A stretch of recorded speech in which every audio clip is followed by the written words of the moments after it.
प्रस्तुत है the Lucknow post से समाचार वॉइस।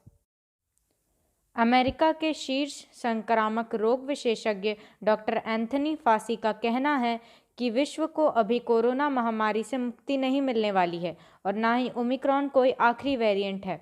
उन्होंने कहा कि यह कहना बहुत मुश्किल है कि हालात कब सामान्य होंगे, लेकिन यह भी संभव नहीं है कि लोग हमेशा मास्क पहनकर ही घूमेंगे।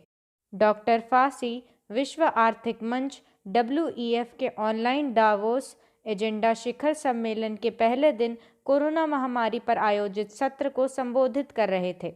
अमेरिकी राष्ट्रपति के मुख्य चिकित्सा सलाहकार डॉक्टर फासी ने यह भी कहा कि ओमिक्रॉन बहुत ज़्यादा संक्रामक है, लेकिन उतना घातक नहीं है। यूनाइटेड अरब अमीरात UAE की राजधानी अबू धाबी के एयरपोर्ट के नज़दीक सोमवार को तेल से भरे 3 ट्रक टैंकरों में विस्फोट के बाद आग लग गई। घटना में 3 लोग मारे गए हैं। मारे गए लोगों में 2 भारतीय और 1 पाकिस्तानी है। हाउती विद्रोहियों ने इसे ड्रोन हमला बताते हुए उसकी जिम्मेदारी ली है। हाउती विद्रोही कई वर्षों से यमन में कब्जे की लड़ाई लड़ रहे हैं। हाल ही में यमन के तेल क्षेत्र में UAE के सैनिकों ने हाउती विद्रोहियों के खिलाफ लड़ाई छेड़ी है। हाउती समूह के प्रवक्ता ने कहा है कि समूह ने UAE में जवाबी सैन्य कार्रवाई की है। सोमवार की घटना में 3 लोग मारे गए हैं, जबकि 6 लोग घायल हुए हैं। सुप्रीम कोर्ट ने सोमवार को सभी DM को निर्देश दिया है कि वे कोरोना काल में बिना देरी किए सड़कों पर गुजर बसर करने वाले निराश्रित बच्चों की पहचान कर उनके रहने की व्यवस्था करें। कोर्ट ने इनकी पहचान के लिए सभी DM को विशेष किशोर पुलिस इकाइयों SJPU, जिला विधिक सेवा प्राधिकरण DLSA और स्वयंसेवी संगठनों की मदद लेने को कहा है। जस्टिस L नागेश्वर राव और जस्टिस BV नागरत्न की पीठ ने कहा कि इन निराश्रित बच्चों के लिए सर्दियों में समस्याएं काफ़ी विकराल हैं।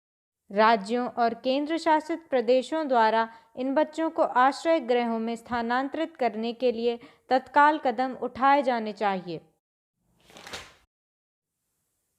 एक वयस्क नर बाघ को हाल ही में 23 साल बाद उत्तर बंगाल के बक्सा टाइगर रिजर्व में एक कैमरा ट्रैप में रिकॉर्ड किया गया है। 1998 के बाद से रिजर्व में बाघ की उपस्थिति की पुष्टि करने वाला कोई प्रत्यक्ष प्रमाण नहीं था।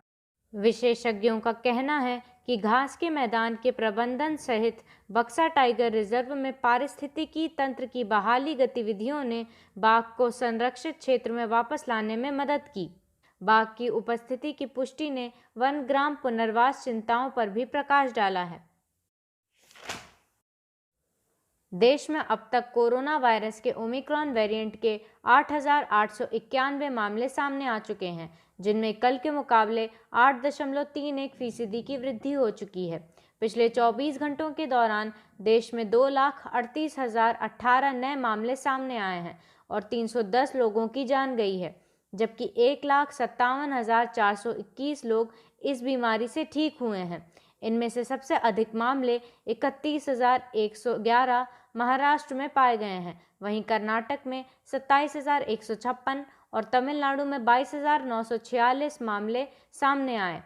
सक्रिय मामलों की संख्या में 80,287 का इजाफा हुआ है, जिससे सक्रिय मामलों का आंकड़ा बढ़कर 17,36,628 पर पहुंच गया है।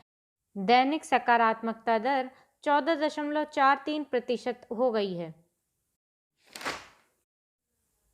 समुद्री सांपों की आबादी में बाइकैच की वजह से गिरावट आ सकती है। हाल के एक अध्ययन में समुद्री जीव विज्ञानियों ने दक्षिणी महाराष्ट्र के एक प्रमुख लैंडिंग बंदरगाह मालवण तट पर समुद्री सांपों की आबादी में गिरावट की चेतावनी दी है। मशीनीकृत जहाज़ों के इस गिरावट का मुख्य कारण होने की संभावना है। मत्स्य पालन में मशीनीकरण 1960 के दशक में खाद्य उत्पादन में आत्मनिर्भरता की योजना के रूप में शुरू हुआ। मात्स्यिकी नियम अपेक्षाकृत हाल ही के सरोकार हैं और ट्रॉलिंग के पैमाने और सामाजिक आर्थिक जटिलताओं के कारण बाधित हैं। यहाँ बाइकैच का अर्थ है जब एक अलग प्रजाति की मछली को पकड़ने के दौरान मछली पकड़ने के जाल में अनजाने से अवांछित मछली और अन्य समुद्री जीव फंस जाते हैं। नमस्कार, शुभ रात्रि।